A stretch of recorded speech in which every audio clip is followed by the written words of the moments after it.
Saya mau memberi tambahan menggarisbawahi yang tentang bagaimana sikap mahasiswa atau aktivis di kala menghadapi kebijakan pandemik yang apa ya bahasanya pagi seperti ini Abstrak-abstrak. nanti sore seperti itu, semuanya Iya. dalam kondisi abu-abu saat ini, gak jelas. Mm-mm. Maka dalam kondisi abu-abu kenapa sampai nggak ambil langkah kan gitu. Ketika Mm-mm. tidak ada hitam atau putih, maka di situ ada garis tengah. Nah, garis tengah itu siapa? Yaitu itu adalah peluang dari mahasiswa untuk masuk. Mahasiswa nggak dosa kok untuk minta audiensi ke pimpinan. Yang namanya faktor kampus itu ada tiga. Yang pertama apa? Yang pertama dosen, yang kedua mahasiswa, yang ketiga sivitas akademika. Tiga unsur ini harus bertemu atau ketemu dalam satu visi. Kalau enggak, maka akan dirugikan salah satu. Kampus saja nggak ada dosen, nggak ada dosen. Siapa yang ngajar? Mm. Rektor mau ngajar, warek mau ngajar. Mm-mm. Ada dosennya, tapi nggak ada mahasiswanya. Ada dosennya, nggak ada mahasiswanya. Siapa yang mau bayar? Siapa yang mau ngajar? Dan siapa yang mau membiayai kampus? Yang ketiga, ada dosen, ada mahasiswa, tapi nggak ada sivitas. Nggak ada rektor, nggak ada pimpinan, nggak ada dekan, nggak ada kaprodi. Lalu bagaimana? Berarti menjadi apa? Menjadi kuliah jalanan. Ayo, benar nggak? Tiga Betul, unsur betul. kampus ini harus apa? Harus sinergi, harus benar satu sama lain. Maka harus saling mendengarkan. Jangan sampai kemudian ketika ada kebijakan terus mahasiswa melontarkan tentang responnya, kemudian mahasiswa ini awas sih siapa namanya, dicatat fakultas mana, dikasih tanda merah. Jangan seperti itu. Jadi kalau kita sampai jadi pimpinan kemudian langsung main blacklist kayak gitu, lalu emang dulu nggak pernah jadi aktivis, emang Wah, nggak pernah jadi organisatoris, otomatis kan kuliah 8 semester bahkan lebih itu rugi. Kalau kemudian kita menjadi pimpinan, kita bicara tentang kampus secara umum ya, kampus secara umum. Jadi pimpinan kok anti terhadap apa? Bukan kritik ya, terhadap respon dari mahasiswa. Yuk, kapan namanya roda organisasinya kampus itu berjalan. Tapi ya tetap Mbak, pemirsa Asrama Lentera yang dimuliakan di bumi dan di langit, amin. amin. Ketika menyuarakan aspirasi tetap harus ada apa? Harus ada protokolnya. Tetap yang namanya sopan. Nah, demo di jalanan apa dianggap nggak sopan? Sopan itu ada tempatnya. Kalau di jalanan seperti itu, nggak mungkin kemudian di jalan kemudian, iya monggo. Nah, kalau demo langsung ke kantor, nggak mungkin kemudian teriak-teriak kayak gitu. Jadi sopan menurut tempat dan waktu. Solihun likuli zaman wa makan. Jadi adaptif, aktivis yang adaptif. Waktunya ngangkat tangan kiri, ya ayo. Waktunya ngangkat tangan kanan untuk berdiskusi, tulis, ya ayo. Waktunya teriak-teriak, ya ayo. Jadi jadilah mahasiswa yang organik, ngerti. Kalau kita itu sebagai insan organik. Apa sih insan organik itu? Insan manusia-manusia yang apa? Bisa mendistribusikan fungsi-fungsi kepada orang lain maupun dirinya sendiri. Mulut pengen makan, yang pengen makan itu mulut apa perut sebenarnya? Ya. Yang lapar perut ya, yang lapar perut.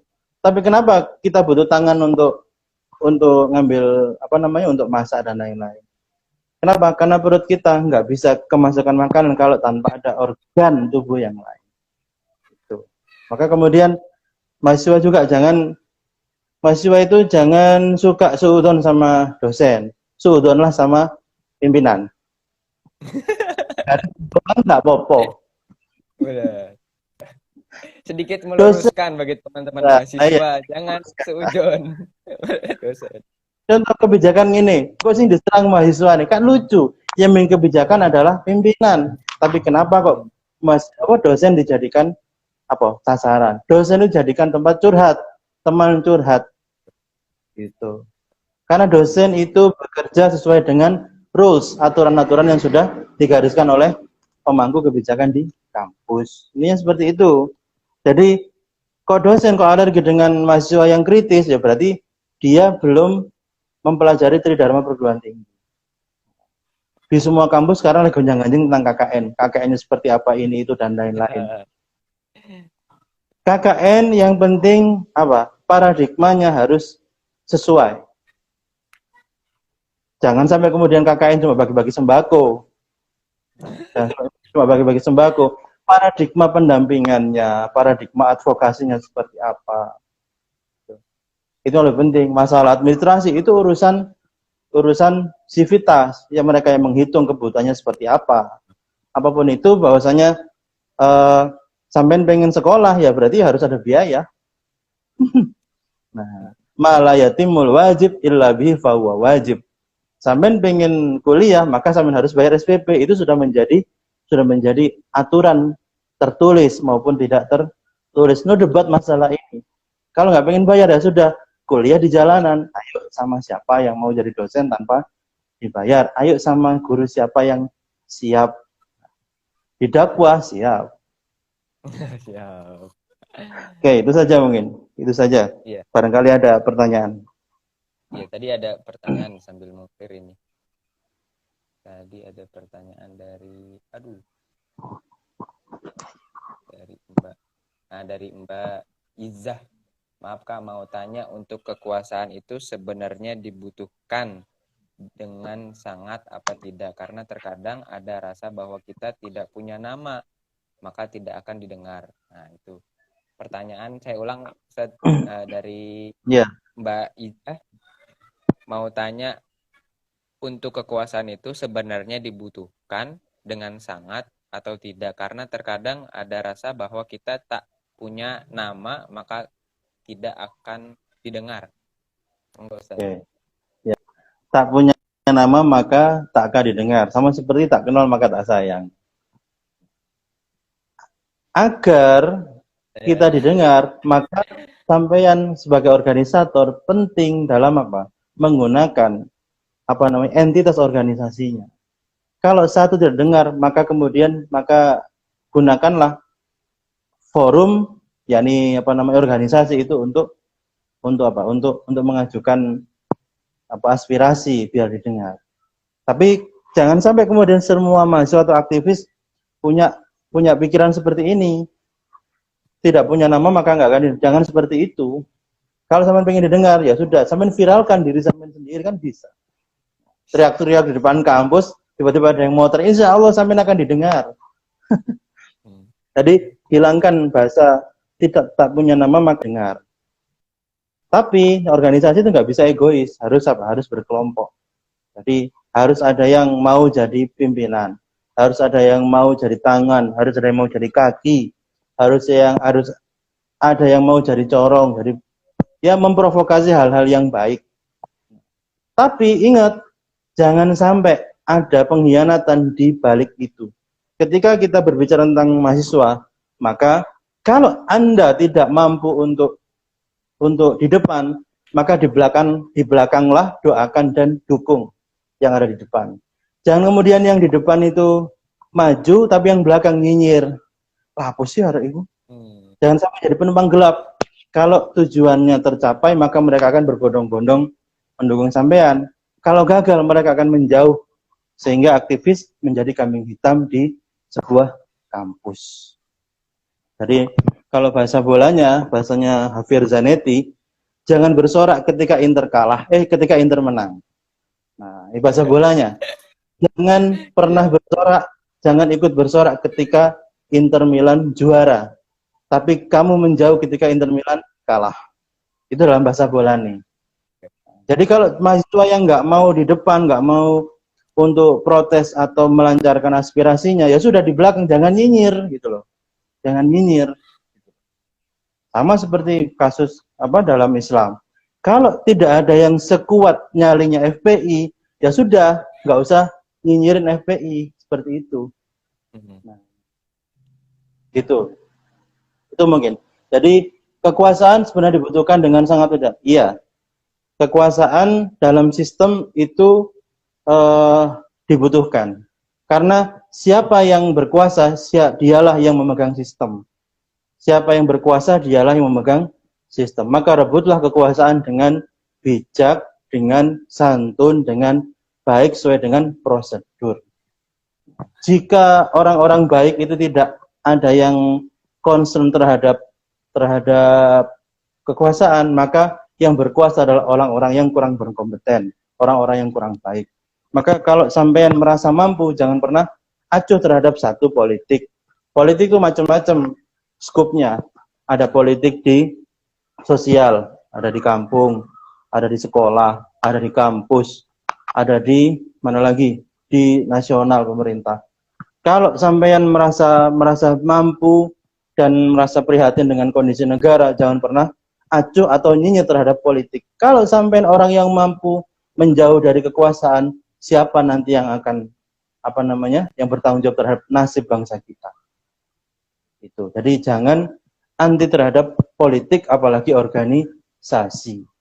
Karena apa? Tidak semua orang bernasib seperti Anda, seperti kita. Jangan sampai hidup Anda enak mulai dari bayi sampai kuliah, mendapatkan fasilitas mewah dari orang tua. Lalu kemudian nyinyir terhadap organisasi. Ngapain sih anak itu capek-capek organisasi? Nggak ada gunanya. Jangan sampai seperti itu. Kenapa? Karena tidak semuanya orang seberuntung kamu. Makanya ada organisasi. Kullukum ra'in wa kullukum mas'ulun an ra'iyati. Tuh. Ya, okay. Terima kasih Ustaz atas jawabannya. Tadi pertanyaan dari Mbaknya semoga sudah bisa memahami apa yang dijelaskan. Memang banyak sekali sih di antara teman-teman kita yang mungkin dia sangat membela apa yang menjadi suara dari mahasiswa lain, tapi di satu sisi ada juga mahasiswa yang malah dia nyinyir, wah untuk apa gitu-gitu, ngurangi nilai aja kan gitu. Ada juga seperti itu.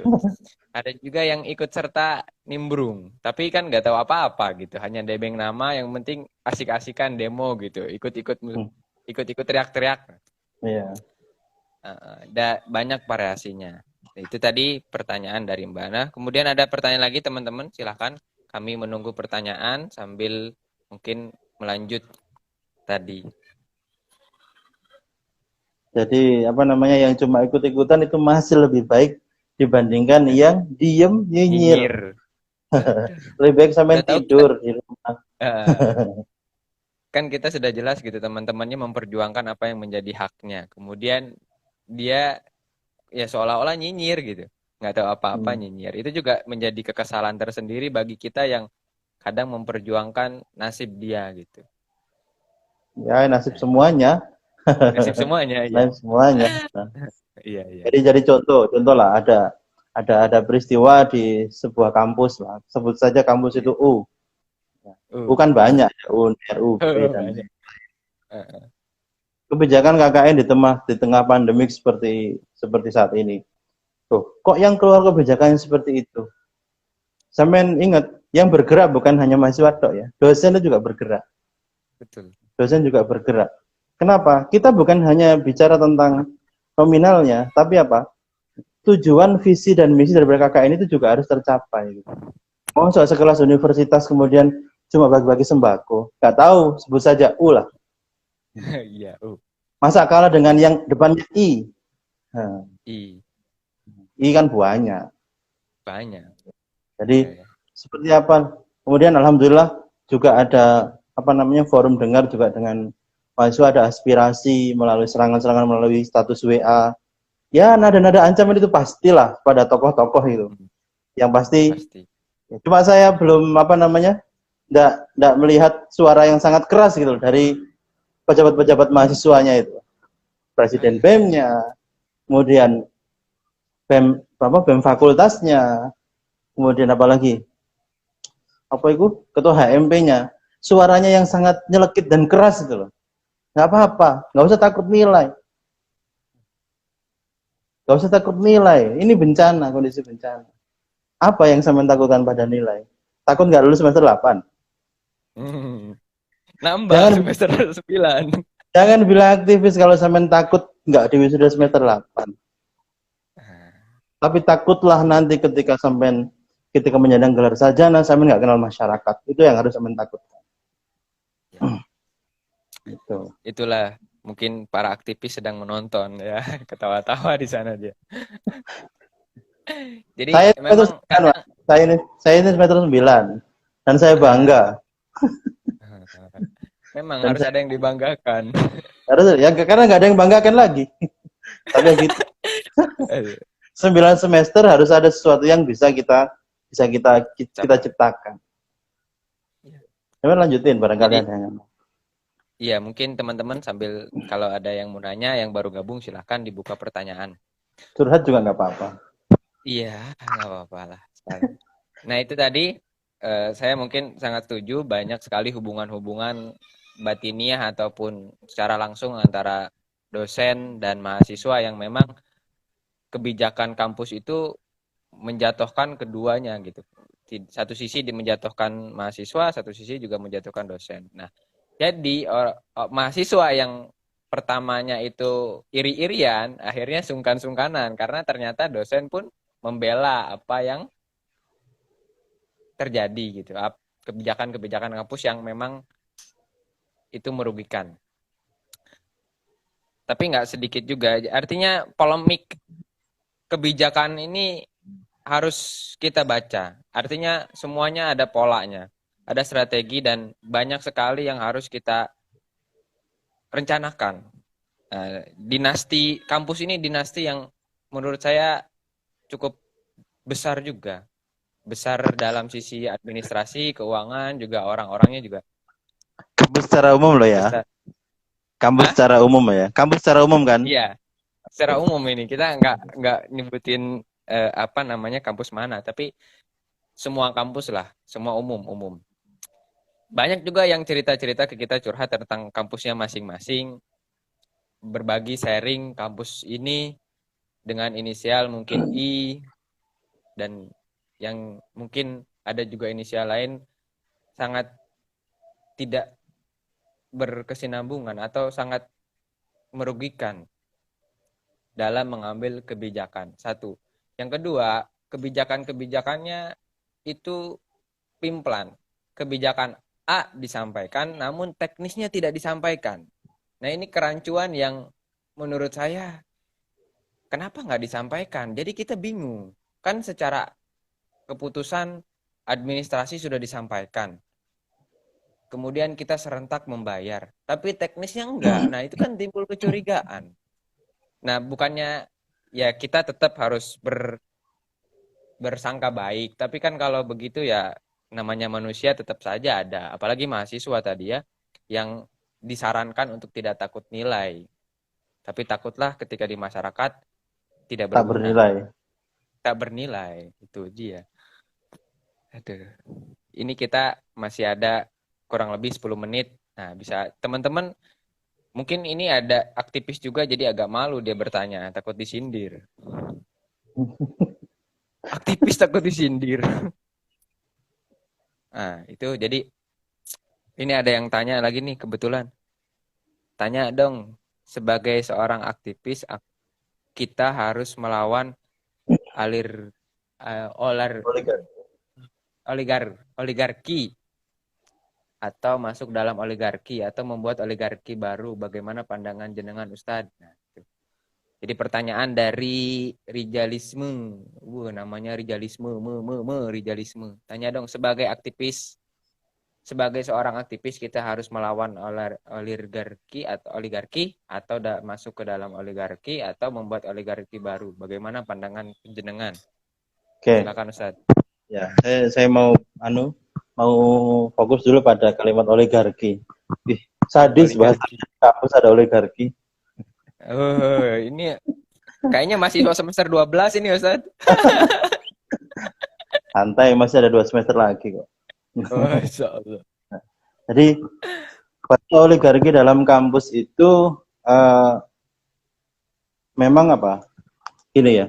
Kampus itu ada bahasa nih, ada kampus swasta, ada kampus negeri.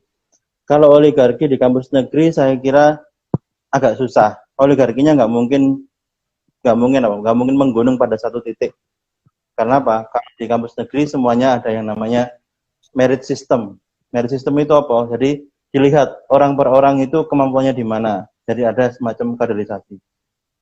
Tapi yang membahayakan itu di kampus, mohon maaf ya, swasta negeri itu nggak ada bedanya sebenarnya. Yang membedakan cuma apa? Membedakan satu, uangnya masuk ke kas langsung, yang negeri uangnya masuk tapi statusnya negara. Jadi kalau ngambil uang harus ada laporan ke negara. Kenapa? Kalau negeri sampai bayar sendiri, tapi sampai ngambil uang untuk beli apa? Kok nggak ada laporannya? Sampai dianggap korupsi, meskipun hanya beli satu pulpen. Tapi kalau kampus swasta, uang masuk maka menjadi uang kampus. Terus oligarki apa ini? Melawan, sebagai orang aktivis kita harus melawan oligarki atau masuk dalam oligarki. Ini. Jadi untuk masuk dalam sistem maka kita harus bisa apa? Harus bisa memahami sistem itu mulai dari hulu ke hilir. Maka ketika melihat satu oligarki dalam sebuah pusaran politik atau pusat kekuasaan, maka jangan sampai ada keinginan atau terbersit dalam mindset kita, saya harus menjadi bagian itu kelak. Ketika bagian itu atau yang sampean anggap sebagai oligarki itu merugikan masyarakat, maka sampean menjadi calon-calon oligarker yang baru.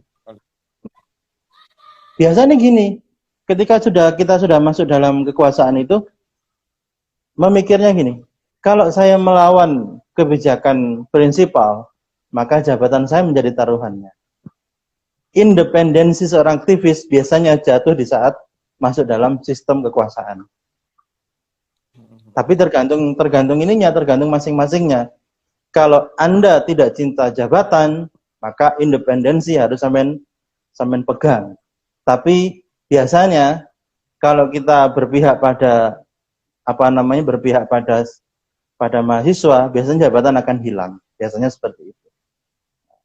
Lalu bagaimana sebuah hal itu berjalan normal? Itu sebuah keniscayaan sebenarnya. Barang siapa yang mampu untuk berkuasa atau memimpin dengan organisasi yang bagus, insya Allah juga hasilnya akan bagus. Tapi kalau niatnya menjadi oligarki, ya hasilnya juga menjadi oligarki, dan dia akan menumbuhkan para monopolis baru. Biasanya kayak gini nggak terelakkan kalau di kampus swasta, manapun. Jadi kita bahas ini lintas skup seperti itu. Jadi membuat oligarki baru ya biasanya itu godaan. Membuat oligarki baru itu godaan.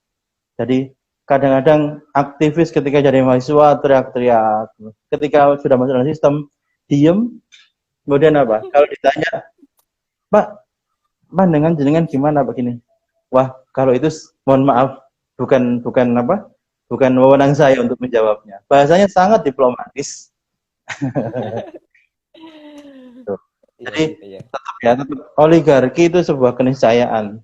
Tapi kalau sampean bisa memimpin dengan organisasi yang baik, maka akan hilanglah sebuah oligarki itu. Jadi, tapi jangan sampailah kemudian sampean bersudon bahwasanya apakah kampus sampean, kampusnya mereka itu melanggar oligarki. Saya kira enggak.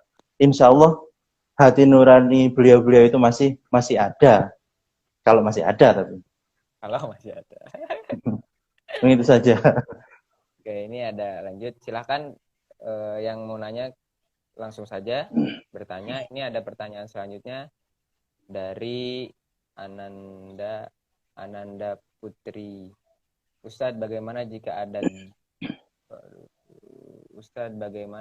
ada geng dari sebuah jurusan yang anti organisasi atau tidak suka organisasi yang mendominasi di kampus, dan mereka mencoba menghalang-halangi kami yang dari organisasi tersebut untuk maju menjabat sebagai ketua HMJ. Bagaimana usaha kita untuk meluruskan pandangan mereka? Wah, ini geng. Ya. Dengan menghalalkan segala cara. Nah, ini dia kompetisi. Ya. Jika ada sebuah kondisi di mana ada sebuah sebuah tirani, ya, tirani, tahu tirani ya, Iya. tahu tirani diktator. Jadi seolah-olah yang mayoritas telah sebagai pemegang sah kekuasaan, maka cara-cara Machiavelli juga harus dilakukan. Bagaimana sampai tentang Tan Malaka juga aksi massa sama masa aksi harus sampai pelajari itu seperti apa. Jadi tidak ada yang berhak untuk menghalangi semua orang untuk apa? Untuk berproses dalam sebuah organisasi atau berkumpul atau berserikat. Kan semuanya dijamin undang-undang. Pasal berapa itu? Aduh. Nah, seluruh warga negara dijamin punya kebebasan untuk menyampaikan pendapat, berkumpul dan berserikat. Lalu bagaimana kita menghadapi seperti itu? Ya sudah, hadapilah dengan cara-cara yang elit. Kalau mereka menggunakan cara kekerasan, cara apa ya? Berarti kan kita harus menggunakan antitesisnya. Kalau ada kekuasaan itu menggunakan antipati, maka kita harus menggunakan yang simpati. Jangan api disiram dengan api. Nah, jadinya apa? Ya kebakaran. Ketika ada orang menjadi api, maka kita harus menjadi air. Ya, tirulah ilmunya Avatar. Jadi bagaimana apa caranya? Apa yang mau kok hilang gitu. Ananda Putri. Kami maju, semuanya berhak untuk menjabat sebagai HMC, baik dari apapun. Tapi ya gitu, ini pandangan secara umum. Tapi jika saya berpandangan sebagai salah satu pihak, maka juga saya harus bagaimana memposisikan untuk melanggar kekuasaan. Itu beda lagi pembahasannya. Jadi dalam politik itu seperti main catur. Sampai main catur berada di pihak putih atau pihak hitam, tapi ada juga di pihak tengah-tengah, pengamat. Nah, saya ini posisinya sebagai pengamat yang di tengah-tengah. Nah, posisinya seperti itu. Tapi seandainya saya jadi si hitam, maka saya akan apa? Saya akan menggunakan cara bagaimana kekuasaan ini tidak boleh lepas. Namanya politik is otoritas atau authority. Nah, lalu bagaimana dengan antitesisnya? Juga sama, berarti kan harus menggunakan trik. Bagaimana kekuasaan yang sudah digenggam oleh mayoritas itu bisa berpindah ke tangan kita. Nah, saya di sini posisinya sebagai pengamat permainan catur. Seperti itu. Jadi yang saya tunggu di masa pandemi adalah gerakan-gerakan dari aktivis intra maupun ekstra dalam apa? Dalam menyikapi kebijakan kampus dan kebijakan negara. Saya ingin tahu suara-suaranya arek-arek yang mengaku PMI, HMI, GMNI, apalagi. Kemudian kami, kemudian apa? Bagaimana suara mereka terhadap atau respon mereka terhadap apa? Pandemi ini. Jangan kemudian bicara tentang kapan kita kongres, kapan kita ganti periode. Program kerja aja hancur semua kok bicara-bicara kayak gitu. Nah, itu ya. Jadi hukum saja bisa berubah karena apa? Karena kondisi tempat dan waktu yang dinamis. Nah, maka kebijakan masa nggak bisa berubah. Iya? Mohon maaf, tadi ini waktunya tinggal beberapa detik. Nanti saya Oke. lagi mungkin kan bisa saya panggil lagi karena sisa beberapa detik.